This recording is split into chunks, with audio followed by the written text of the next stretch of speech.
Well guys, it's just as I suspected.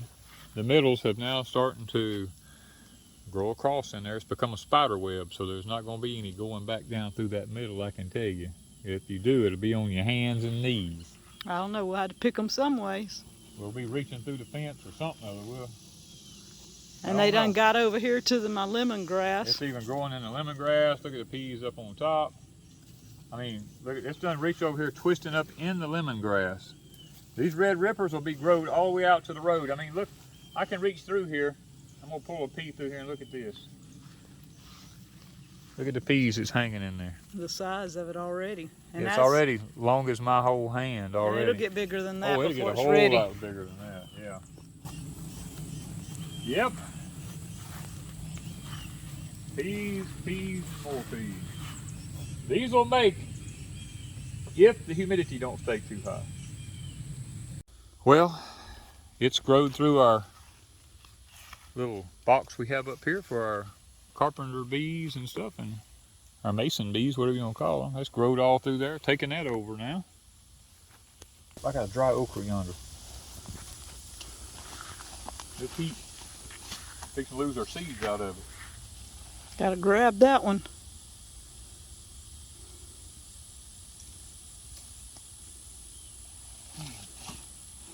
Oh, I see one down yonder. I've got to get it. That's my seeds for next year. They're about to open up and come out right there. We need some sweet taters, and we got to get these things. We'll start from the two bottom rows because that's how I started planting them.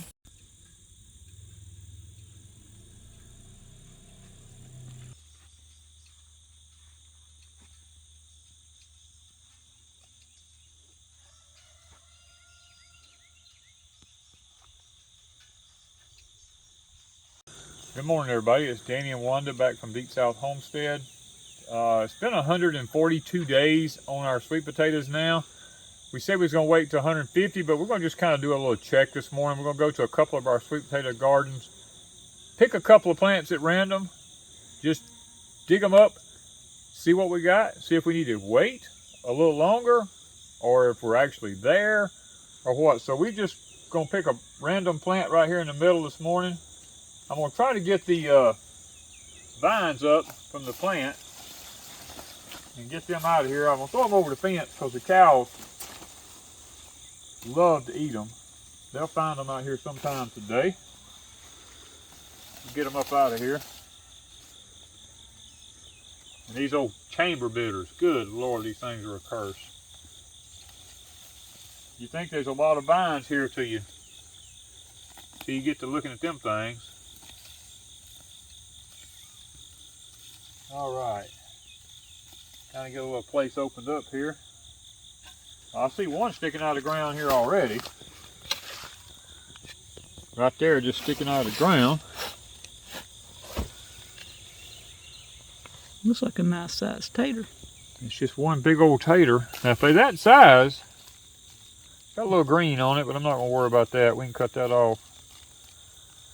So nice, that's a big tater there now. That's a good baking potato. Good baking potato there. And it's the white ones. It is the white ones. Let me see if there's anything else in there, if it's just that one tater. So see, we went through that flash drought, and see, last time this happened to us, we only got 1 or 2 taters per plant. And that's what happened here. And see, I kept these watered. There was one on that vine right there. Check and see. Or did I just see something? I think it was just the leaves. Oh, I see. I saw the... You saw those leaves. Okay. Yeah, see that? That's what we ran into with the flash drought last time. We had that dry spell. We got 1 good potato per plant. And I watered the fool out of these. So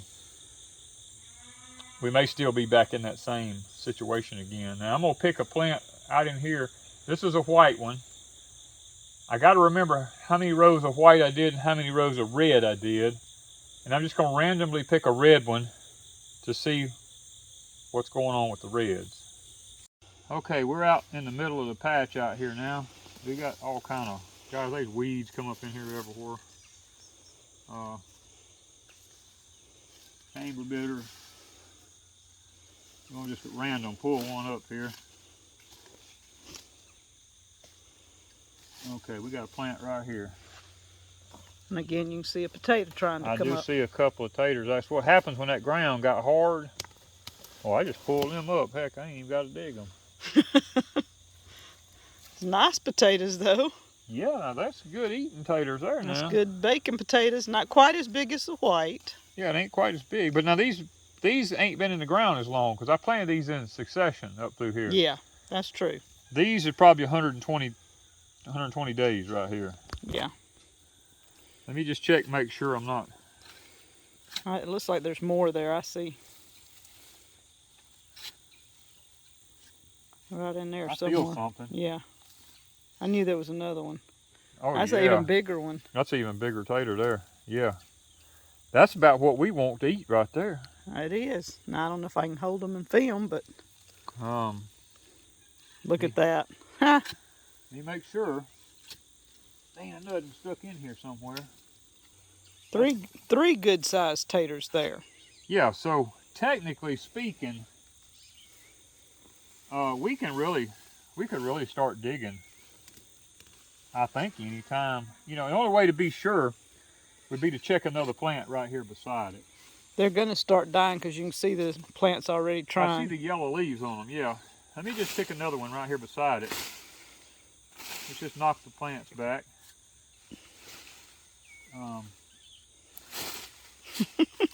I see one sticking up already, so. Let's just look right here. Let me get this plant up out here. You're going to have to call your babies. Well, they're headed to the other field right now. They'll find these today.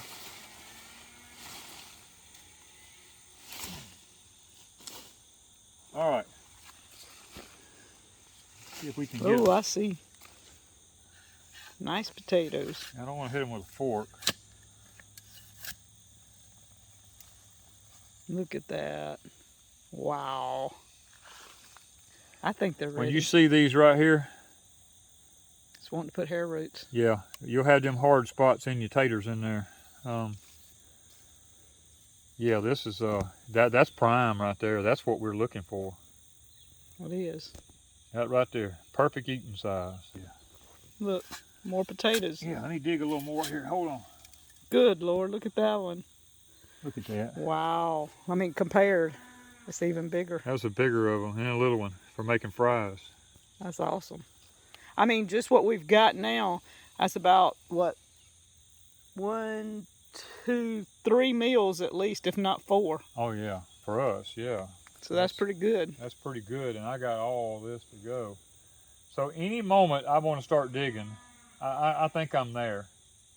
With this patch. With this patch. So I think we've dug a couple of comparisons. The whites are ready. The reds are ready. And what I do judge by, guys, when I see those leaves turning yellow up under it there, now, we're still in the triple-digit heat indexes. We're under a heat advisory today, as a matter of fact. You know, I know the heat's probably killing the leaves back some, but predominantly, most of this patch, other than the very upper part by the okra up there, has been 120 days. These are 140, 142, some of them. Because I planted one row, I wait a few days, plant another row, wait a few days, plant another row, until I got them all planted, because that's the way my slips came in. And to be honest with you, I think I could go ahead at any moment and just go ahead and dig these. And I might just, with the heat that we're having and everything, I'll probably just do a little bit at a time with my health and everything. I'll just take at the end of the row and start coming up just a few at a time so that we can get it done. Now let's take a run over to the other sweet potato garden and let's see what we got going on over there.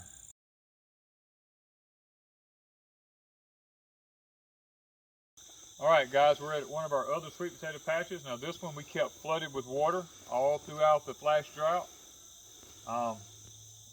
It's taken over the chicken pen. It's taken over everything out here.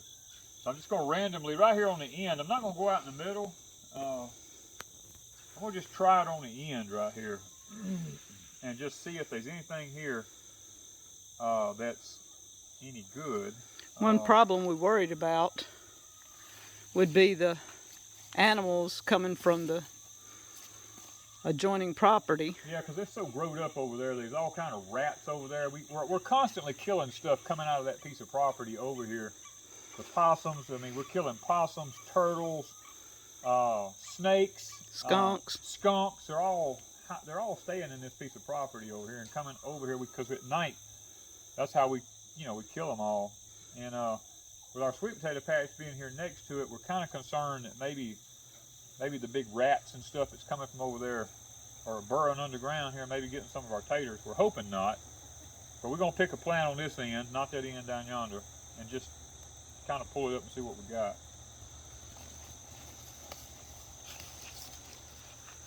If I can find one here, these vines are so. There's a root, so let's see what we. See if I can get this up out of here. And the chickens don't eat these. Nope, these will have to go to the cows right here. They're so matted up, so. Cows will enjoy it. Oh, they'll love it. Well, they've growed all through yonder. You got one plant covering the whole area. Yeah. One potato. One plant out, I might clean up the whole patch. And I had bedded these up pretty high, so I don't know where the plant was actually at here, so I'm gonna back kind of out away from it and start. These may be deeper. Oh, I see a white. Well, now this is a true, one of your true whites here. This looks like a Nancy Hall or a Triumph. A Triumph. It'll be one or the other because we had both of them here. It's pretty. It's pretty. That's the kind I like.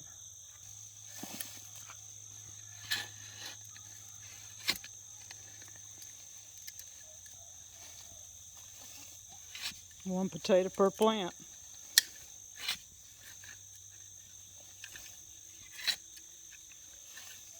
I see one under the next plant. Yeah. 2, 3. They're little. These are little right here. These aren't very big. I mean, we can eat them. They make fries, but so this patch may not be as far along. Of course, I'll look at now. These are the whites, and that's 2 different plants right there now, evidently. Yeah, because look. Oh, here's a whole bunch more of them sticking over in here. I've moved some more dirt. All right, so you got 2 different kinds because you see how pink some of them are and how white some are. So you've got both. Well, technically, there's not a plant there. Those were on a vine. So it could have come from anywhere. It could have come from anywhere. Because they're all grown over each other. Now okay, this one was a different plant up here. Yeah, because here's the white on the end. Here's the white on the end of it, yeah. So that was off of the vines. Coming from somewhere else. Coming from somewhere else, yeah. So that tells you vines will grow potatoes. The little ones were vine potatoes. Those were vine potatoes, yeah. Let me get over here where this plant was actually. See there went another one. There's a white one. Yeah, you can tell those come off of the same plant. Let me see if I can. This plant was a little further over than what I just got the edge of it a while ago. There's another one. Yeah, those are definite white ones. Okay, that's what it was. Are the Nancy Halls white and the Triumphs are kind of pink? I don't know what the pinks are, I'll be honest with you. I think they might be just a cross or something. Because you can definitely tell the difference. Yeah, these are real white right here. These 3 are white. All these little vine potatoes here got a pinkish tint to them. Now, they're a white potato, but they got a pinkish tint to them. Pull up some of these weeds in here so I can see what's what. Red. These are red. Not near ready. Not near ready. I'm going to leave the vine because they may be vine potatoes on it. Well, hold on. Whoa. Well, okay. Maybe they are closer ready than we thought. Never mind. Keep digging. These aren't far either. Wow. And look how long. That ground here is so soft. Yeah, you can just use your hand. That's just amazing. Okay, so these might be ready. We've never had them grow that long. This is compliments to the old Cub tractor, breaking it down like that. That's amazing. We'll show those compared to the others are fat and squatty, but look how long. Look at that. That's my daddy taters here. My daddy used to grow them like this. He told me, he said, son, get that ground soft and get it deep. That's amazing. Them things are a foot long.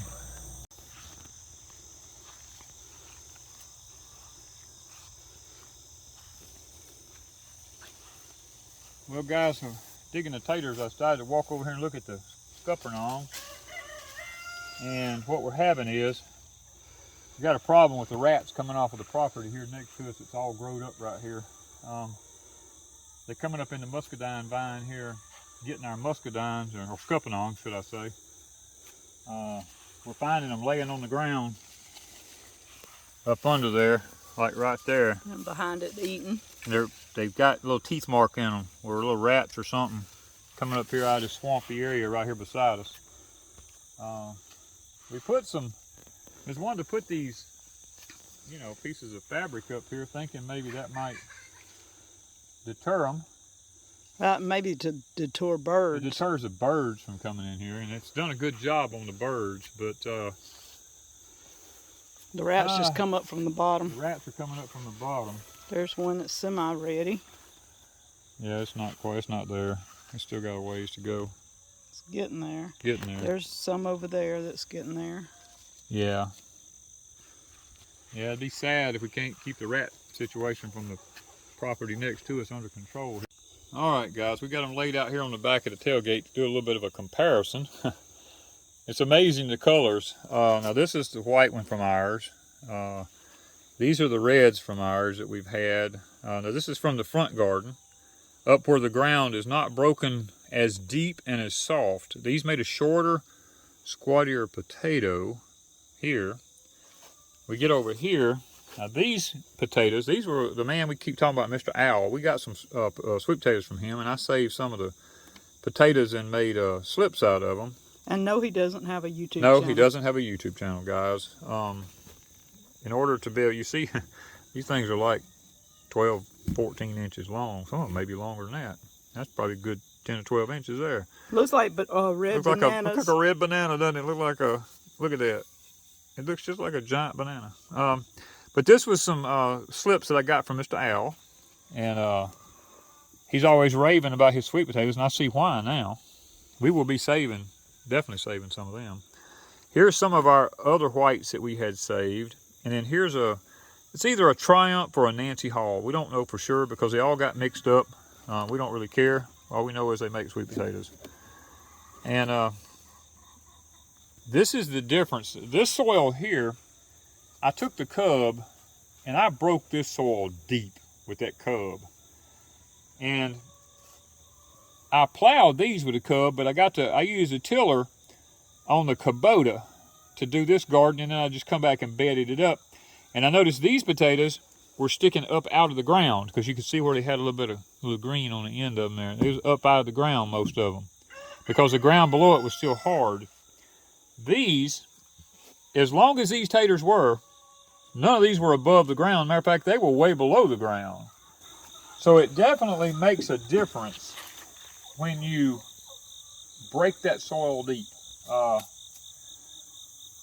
Now, why the white ones didn't make any bigger potatoes, I don't know what the answer to that is. They all had the same fertilized, same amount of water, same amount of care. It has a lot to do with variety. These that Mr. Owl had done way better than the white ones here did, because it's a different variety. And even these are both reds, but look at this. I mean, look at the difference. You see the difference in them? They're both red potatoes. But this one, I'm gonna be saving a lot of these, I can tell you now. Now we're gonna eat some of these. Now Mr. Owl had given us some to eat, and we did eat a few of them. And I do see here where we might, I ain't got it where I can wash it off, but you see that right there? Yeah, we got something eating them. That's a rodent issue. And that's pretty deep under the ground. Way deep. That's way down that's there. on the bottom, isn't it? Yeah, that's. Or is that the top? Wait. No, that's the bottom. Yeah, that was This is the top right here. Okay, so That's the bottom. there's one right. Oh, here's another one right here. Yeah, we definitely got rat problems. we got a rodent problem here. Cause see there, we don't have voles, so it's not vole.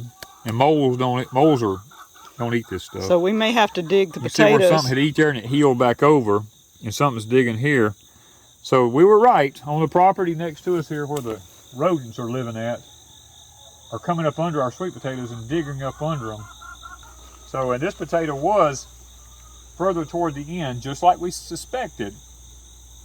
So we're going to have to, I hate to dig them until they get a little bit bigger. I mean, that's a good tater, but I'd really rather them be, see the difference in the diameter size? I would rather them be more like this. Another couple of weeks, but we don't know if we have a couple of weeks. Yeah, I'm gonna have to put a lot of poison out. I can see that.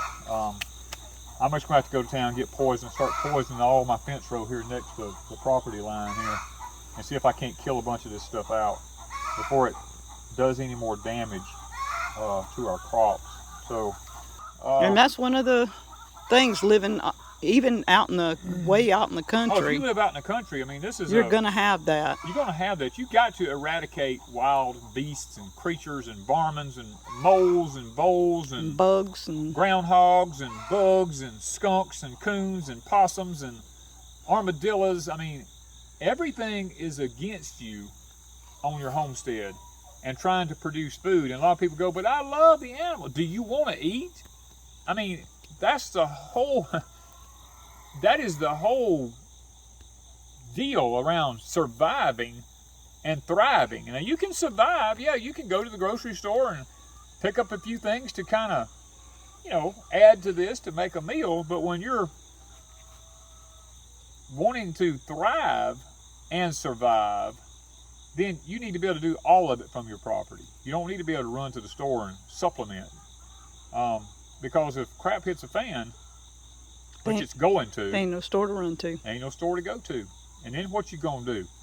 The wild animals is gonna be done congregated themselves up to the point where it's almost impossible to bring them under control. That's where I wished I lived in an area where my neighbors were like-minded. Now, I got one neighbor I know that is like-minded because he shoots everything that, if it comes on his property and it's got 4 legs or 2 legs or whatever, it crawls on the ground, and it don't belong to him, he takes it out. I'm the same way. Thank the Lord for those, for a neighbor like that. Because when 2 people keep something under control, there's a better chance that you're gonna have fruit, vegetables, your crops, your root crops and stuff like this are going to survive.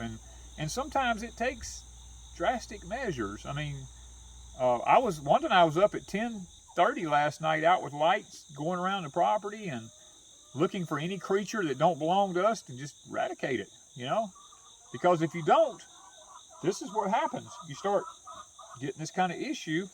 And this is one plant. Out of one plant, there was 2 potatoes out of one plant.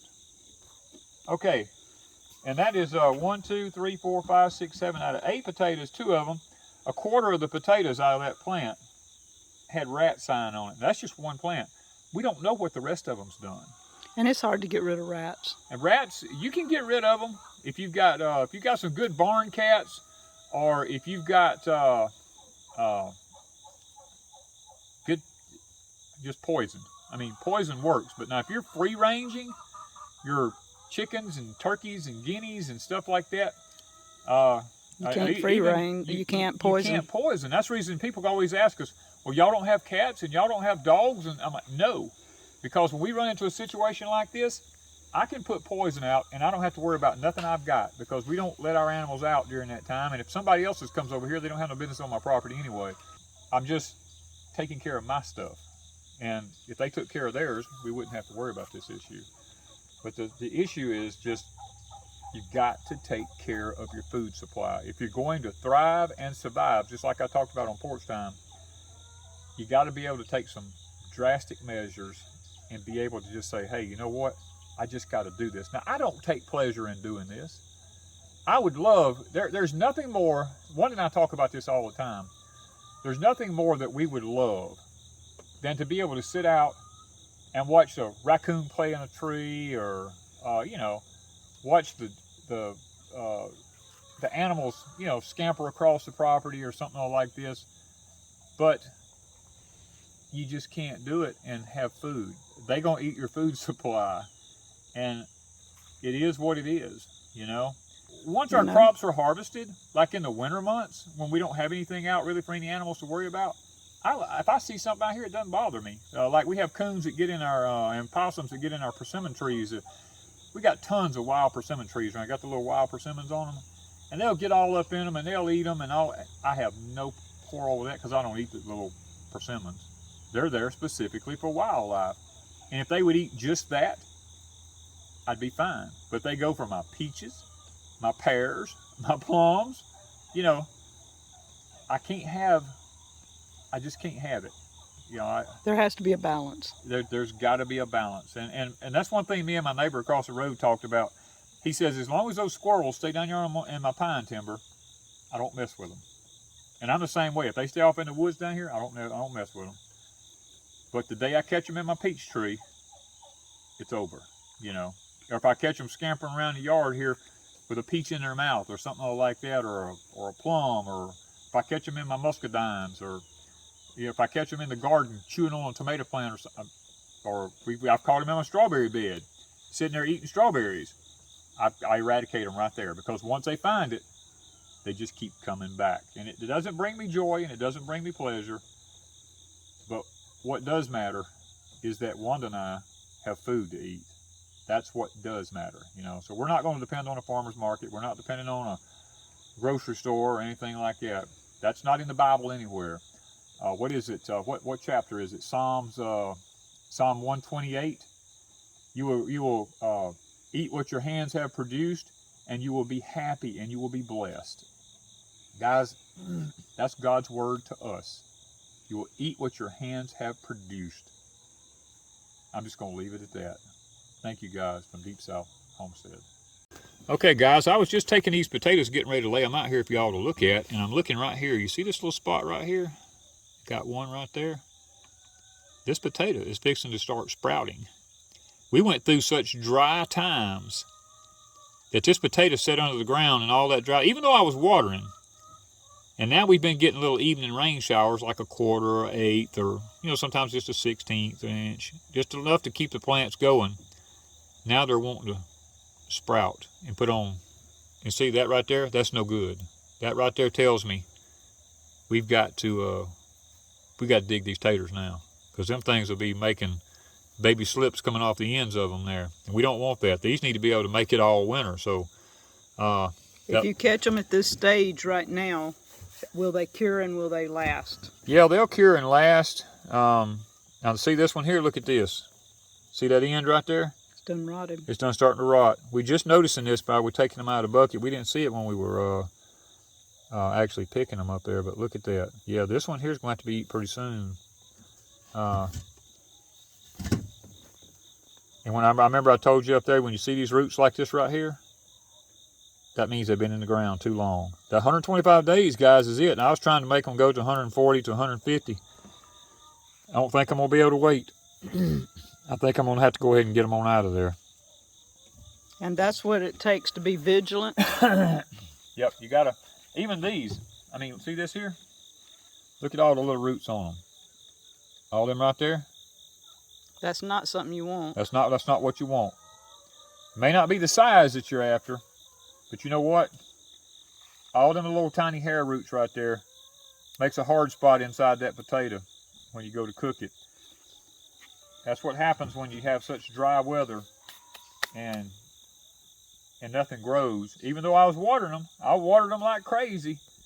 So it's not potatoes, the same. It's just, it don't work. When you got that intense radiation from the sun coming down, guys, I'm a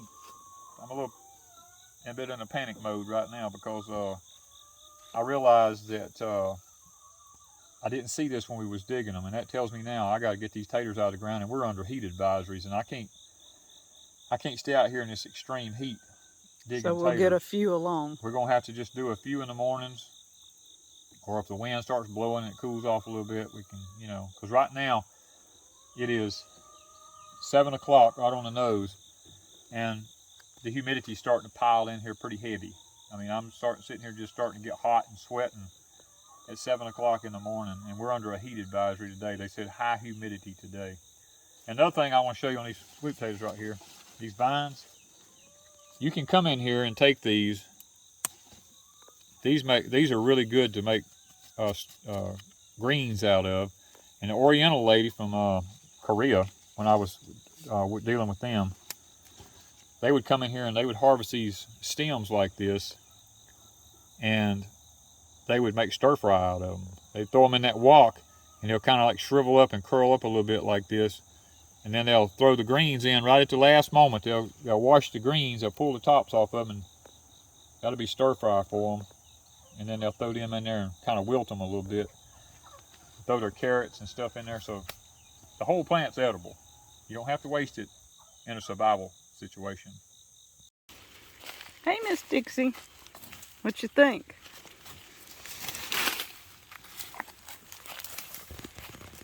Hey, Dexter.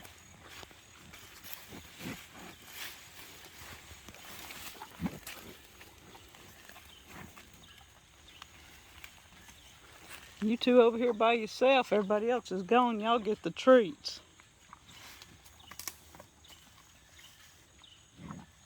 You like sweet potatoes, don't you?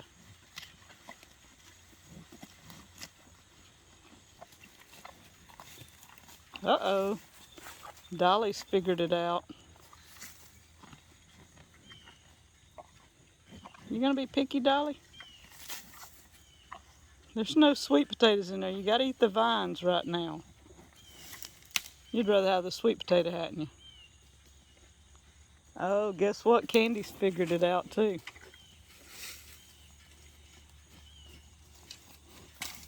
She said,